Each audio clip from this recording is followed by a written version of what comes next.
سنتیں، تو یہ دلیل ہے اس بات کی کہ ہمارا دل اللہ کے یقین سے خالی ہے، ہمارا دل آخرت کے یقین سے خالی ہے، ہمارا دل اللہ کی یاد سے خالی ہے، تو پھر عبادتیں کہاں جائیں گی، کس کام کی؟ تو گناہ کسے کہتے ہیں؟ گناہ کہتے ہیں اللہ کا حکم توڑنے اور نبی کا طریقہ چھوڑنے کو۔ تقوی اسے کہتے ہیں کہ دل میں اللہ کا اور آخرت کا اتنا ڈر آ جائے، اتنا یقین آ جائے کہ بندہ اللہ کا کوئی حکم نہ توڑے اور اللہ کے ہر حکم کو نبی کے طریقے کے مطابق پورا کرے، نہ اللہ کا حکم توڑے نہ نبی کا طریقہ چھوڑے۔ یہ کوتاہی ہم سے ہو رہی ہے، ہمیں اعتراف کرنا پڑے گا۔ زبان سے اعتراف کرے یا نہ کرے، دل سب سے بڑا گواہ ہے، ہر ایک کا دل اعتراف کرے گا یہ کوتاہی ہم سے ہو رہی ہے۔ جب تک یہ کوتاہی ہوتی رہے گی اس وقت تک ہم متقی نہیں ہیں، اور جو متقی نہیں ہے اسے قرآن سے فائدہ نہیں ہوگا، اور جسے قرآن سے فائدہ نہیں ہوگا اسے لیلۃ القدر میں کچھ نہیں ملے گا، اس لیے کہ لیلۃ القدر کا اصل تحفہ تو قرآن ہے۔ انا انزلناہ فی لیلۃ القدر، ہمیں آج اس سے توبہ کرنی ہے انشاءاللہ۔ میں بہت صاف گفتگو کر رہا ہوں آپ سے، برا لگے معاف کر دیجیے گا اللہ کے واسطے، لیکن میں لاکھ لپیٹ کی بات نہیں کر سکتا، مجھے اللہ کے پاس حساب دینا ہے، مجھے اس مجمع کا حساب دینا ہے۔ اس سے اللہ پوچھیں گے لوگ تمہارے پاس آئے تھے دین کی بات سننے کے لیے، تمہیں میری بات پہنچائی تھی یا لوگوں سے ڈر کر کے ان کے دل کی بات کہی تھی؟ اللہ کرے کہ میں یہ کہہ سکوں کہ اللہ میں نے کسی سے ڈر کر کے اس کے دل کی بات نہیں کہی تھی، اللہ آپ جانتے ہیں میں نے آپ کی بات کہی تھی۔ اس لیے میرے دوستوں یہ صاف صاف باتیں اللہ کرے کہ ہمارے دلوں میں اتر جائیں۔ جب تک تقویٰ نہیں آئے گا اس وقت تک قرآن سے کچھ نہیں ملے گا، اور لیلۃ القدر کا اصل تحفہ قرآن ہے۔ جسے قرآن سے فائدہ نہیں ہوا اسے رمضان سے کوئی فائدہ نہیں ہوا، جسے قرآن سے فائدہ نہیں ہوا اس کو لیلۃ القدر سے کوئی فائدہ نہیں ہوا، اسے کچھ نہیں ملا، اس کا دامن خالی رہ گیا، اس کے اوپر سے رحمت کے بادل گزر گئے لیکن نہیں برسے۔ جیسے کبھی کبھی ہوتا ہے نا، ہماری بستیوں کے اوپر سے رحمت کے بادل گزر جاتے ہیں، پانی لے کر گزر جاتے ہیں لیکن نہیں برستے۔ جس نے قرآن نہیں لیا، جو متقی نہیں بنا، جس نے قرآن سے فائدہ نہیں اٹھایا، رمضان آیا گزر گیا اسے کوئی فائدہ نہیں ہوا۔ اللہ کے نبی صلی اللہ علیہ وسلم نے ارشاد فرمایا رب صائم لیس له من صیامه الا الجوع، کچھ روزے دار ہیں جن کو بھوک کے سوا کچھ نہیں ملتا۔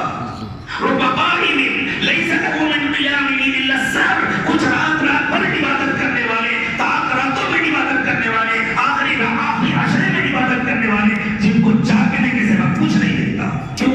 اس لیے کہ توبہ نہیں کرتے، متقی نہیں بنتے، گناہ چھوڑنے کی نیت نہیں کرتے۔ اللہ آج ہمیں سچی نیت عطا فرمائے، سچی توبہ عطا فرمائے۔ اب تو ہم نیت کریں میرے دوستوں، اب کن حالات کا ہمیں انتظار ہے؟ اب تو خطرے کی تلوار ہماری گردنوں پر لٹکی ہوئی ہے نا۔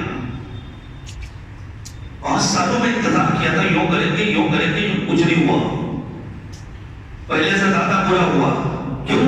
فیصلے ہم نہیں کرتے، فیصلے اللہ کرتے ہیں۔ ان اللہ لا یغیر ما بقوم حتی یغیروا ما بانفسہم، تمہارے منصوبوں اور مشوروں سے کچھ ہونے والا نہیں ہے، تم جب تک اپنے آپ کو نہیں بدلو گے اللہ کے فیصلے نہیں بدلیں گے۔ اب اس سے زیادہ کس چیز کا انتظار ہے؟ اب تو ہم توبہ کریں، اب تو ہم اپنے اللہ کی طرف رجوع کریں، اب تو ہم اپنی نیتوں کو درست کریں، اب تو ہم طے کریں انشاءاللہ متقی بنیں گے۔ اور ہر کام اللہ کے حکم کے مطابق کریں گے، اور اللہ کے حکم کو نبی کی زندگی میں سمجھیں گے کہ اللہ کے اس حکم کو نبی علیہ السلام نے کیسے کر کے بتایا۔ نبی کے قول و فعل کے سلسلے میں اگر فقہاء کے درمیان اختلاف ہو جائے گا تو پھر اس اختلاف کو کبھی ختم نہیں کیا جا سکتا، تو کسی ایک فقیہ پر اعتماد کر کے اس کے ذریعے سے نبی کی بات کو سمجھیں گے، لیکن بات نبی کی ہوگی، اپنی من مرضی نہیں کریں گے، نبی کے طریقے پر چلیں گے۔ یہ کریں گے تو قرآن سے فائدہ ہوگا، قرآن سے فائدہ ہوگا تو رمضان کا فائدہ ملے گا، قرآن سے فائدہ ہوگا تو لیلۃ القدر ملے گی۔ اللہ ہمیں رمضان کا فائدہ بھی عطا فرما دے، اللہ ہمیں لیلۃ القدر کی مقبول عبادت بھی عطا فرما دے۔ اور میرے دوستوں لیلۃ القدر سال میں ایک مرتبہ آتی ہے چلی جاتی ہے، ہو سکتا ہے اگلے سال تک کی زندگی نہ ملے، دوبارہ نہ مل سکے۔ رمضان سال میں 1 مہینے کے لیے آتا ہے اور چلا جاتا ہے، لیکن اللہ کا احسان ہے رمضان المبارک میں خاص لیلۃ القدر میں ملنے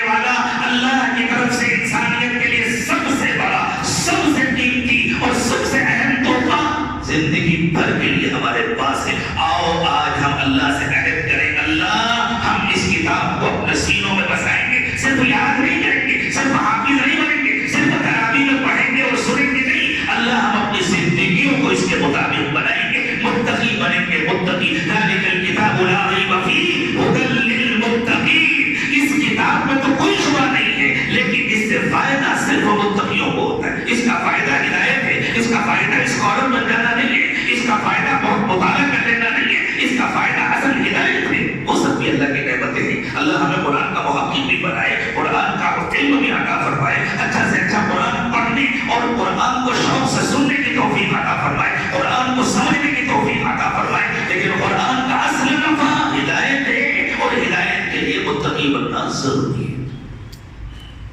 اللہ مجھے بھی متقی بنا دے، آپ کو بھی بنا دے۔ کہنا سننا تو بہت آسان ہے۔ اقبال نے کہا تھا اقبال بڑا من موہک ہے، دل باتوں میں موہ لیتا ہے، گفتار کا غازی بن تو گیا، کردار کا غازی بن نہ سکا۔ آپ سے تو میں نے بہت اخلاص سے معافی مانگ لی، میں اپنے مسجد کے ٹرسٹیوں سے بھی، جن کا احسان ہے میرے اوپر، تمام معتکفین پر، انہوں نے ہمارے لیے سہولتیں مہیا کی، انتظامات کرتے ہیں۔ اللہ کی نسلوں کو مالا مال فرمائے۔ میں ان سے بھی معذرت کرتا ہوں، لیکن معذرت کا مطلب اپنی رائے سے رجوع نہیں کر رہا ہوں۔ میں نے جو رائے دی ہے میں اس سے رجوع نہیں کر رہا ہوں۔ میری درخواست ہے کہ آپ اس پہ غور کریں۔ آپ کی کوئی مجبوری ہو آپ جانیں، لیکن ہاں تکلیف ہوئی ہو تو معذرت کرتا ہوں۔ میری ابھی بھی اصرار کے ساتھ یہی رائے ہے کہ تاخیر مناسب نہیں ہے۔ وآخر دعوانا ان الحمد للہ رب العالمین۔ ہم توبہ کے کلمات پڑھیں، چونکہ متقی بننے کے لیے پہلا قدم ہے توبہ، کہ اللہ اب تک جو ہوا معاف کر دیجیے، ہم آپ کے کمزور بندے ہیں، اقرار کرتے ہیں، مجرم ہیں، اللہ آپ سے وعدہ کرتے ہیں۔ توبہ معافی مانگ لینے کا نام نہیں ہے، توبہ اس وعدے کے ساتھ معافی مانگنے کا نام ہے کہ اللہ آئندہ گناہ نہیں کریں گے۔ صرف معافی مانگنا اس کو استغفار کہتے ہیں۔ استغفار اور توبہ میں فرق ہے۔ استغفار نام ہے معافی مانگنے کا، اور توبہ نام ہے اس وعدے کے ساتھ معافی مانگنے کا کہ اللہ ہم آپ سے عہد کرتے ہیں کہ آئندہ گناہ نہیں کریں گے۔ ہم توبہ کریں، اللہ ہم پچھلے گناہوں سے معافی مانگ رہے ہیں اس عہد کے ساتھ کہ آئندہ گناہ نہیں کریں گے۔ کمزور ہیں، شیطان کرا دے گا، پھر توبہ کریں، پھر کرا دے گا، پھر توبہ کریں گے، 1000 مرتبہ کرا دے گا، 1000 مرتبہ توبہ کریں گے، لیکن توبہ نہیں توڑیں گے انشاءاللہ۔ یہی استقامت ہے۔ اگر فرشتے کہیں گے اللہ یہ تو بار بار گناہ کرتا تھا، پھر توبہ کرتا تھا، گناہ کرتا تھا، اللہ کہیں گے بچنا تو چاہتا تھا نا، وعدہ تو کرتا تھا مجھ سے بار بار، اس سے گناہ شیطان کراتا تھا، ایسا کرو اس کے سارے گناہوں کی سزا شیطان کو دو، یہ تو بار بار توبہ ہی کرتا تھا نا، یہ تو بچنا چاہتا تھا، اس میں استقامت تھی، اس کو جنت میں بھیجو۔